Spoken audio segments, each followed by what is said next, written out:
రాష్ట్రంలో మరో 2 రోజుల పాటు వర్ష భయం కొనసాగనుంది. బంగాళాఖాతంలో ఏర్పడినటువంటి ఉపరితల ఆవర్తన ప్రభావంతో ఆంధ్రప్రదేశ్లోని పలు ప్రాంతాలలో తేలికపాటి నుంచి మోస్తారు వర్షాలు పడతాయని విపత్తుల నిర్వహణ శాఖ స్పష్టం చేసింది.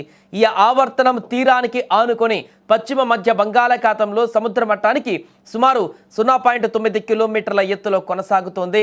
ఇక నేడు రాష్ట్రంలోని కోనసీమ, కృష్ణా, గుంటూరు, బాపట్ల, ప్రకాశం, నెల్లూరు జిల్లాలలో అక్కడక్కడ పిడుగులతో కూడినటువంటి వర్షాలు కురిసే అవకాశం ఉంది. అంతేకాకుండా రాయలసీమ జిల్లాలైన కర్నూలు, కడప, తిరుపతి జిల్లాలలో కూడా అకస్మాత్తుగా వానలు పడవచ్చు అంటూ కూడా అధికారులు అంటున్నారు. దీంతో ఈ ప్రాంతాల ప్రజలు, రైతులు అప్రమత్తంగా ఉండాలని కూడా అధికారులు సూచించారు. ఇక రేపు గురువారం కూడా ఇవే వర్షాలు కొనసాగేటువంటి అవకాశం ఉంది. ఇక ఎల్లుండి శుక్రవారం రోజున కొన్ని జిల్లాలకు వర్ష సూచన కూడా ఉంది. ముఖ్యంగా నెల్లూరు జిల్లాతో పాటుగా రాయలసీమలోని పలు జిల్లాలలో కొన్ని చోట్ల తేలికపాటి నుంచి మోస్తారు వర్షాలు పడేటువంటి అవకాశం ఉందని విపత్తుల నిర్వహణ శాఖ తెలిపింది. దీని ప్రకారం ఈ కారణంగా ఆయా ప్రాంతాలలో వాతావరణం చల్లబడేటువంటి అవకాశం కూడా ఉంది. సో ఈ వాతావరణ మార్పుల నేపథ్యంలో అధికారులు ప్రజలకు సూచనలు చేశారు. ముఖ్యంగా ఉరుములు, మెరుపులతో కూడినటువంటి వర్షాలు కురుస్తున్నప్పుడు పొలాల్లో పనిచేసేటువంటి రైతులు, కూలీలు మరియు పశువుల కాపరులు వెంటనే సురక్షిత ప్రాంతాలకు వెళ్లాలని కూడా హెచ్చరించారు. ఈ వర్షాల సమయంలో ఎవరు కూడా చెట్ల కింద కానీ పెద్ద హోర్డింగ్ల కింద కానీ ఆశ్రయం పొందకూడదు అంటూ కూడా అధికారులు స్పష్టం చేశారు.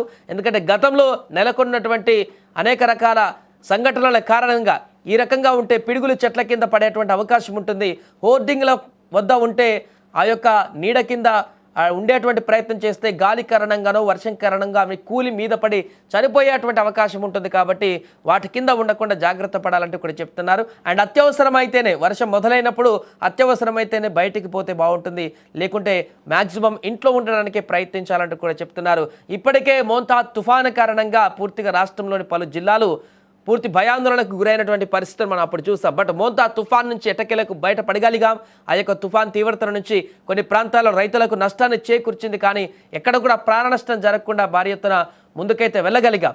ఇంకా వర్షాల ప్రభావం అయితే కొనసాగుతుంది. ఈ నేపథ్యంలో తాజాగా ఏర్పడినటువంటి ఈ యొక్క వాతావరణ పరిస్థితుల కారణంగా రాబోయే 2 రోజుల పాటు కూడా ఈ యొక్క వర్షాల ప్రభావం ఉంటుందంటూ కూడా చెప్తున్నారు. ముఖ్యంగా కొన్ని జిల్లాలకు అత్యంత ఎక్కువ ప్రభావం కనిపిస్తుంది. ఆ జిల్లాలలో ఉరుములు, మెరుపులతో కూడినటువంటి పిడుగులు పడేటువంటి అవకాశం కూడా ఉంది. కాబట్టి ప్రజలందరూ అప్రమత్తంగా ఉండాలంటూ మరొకసారి స్పష్టం చేస్తుంది వాతావరణ శాఖ.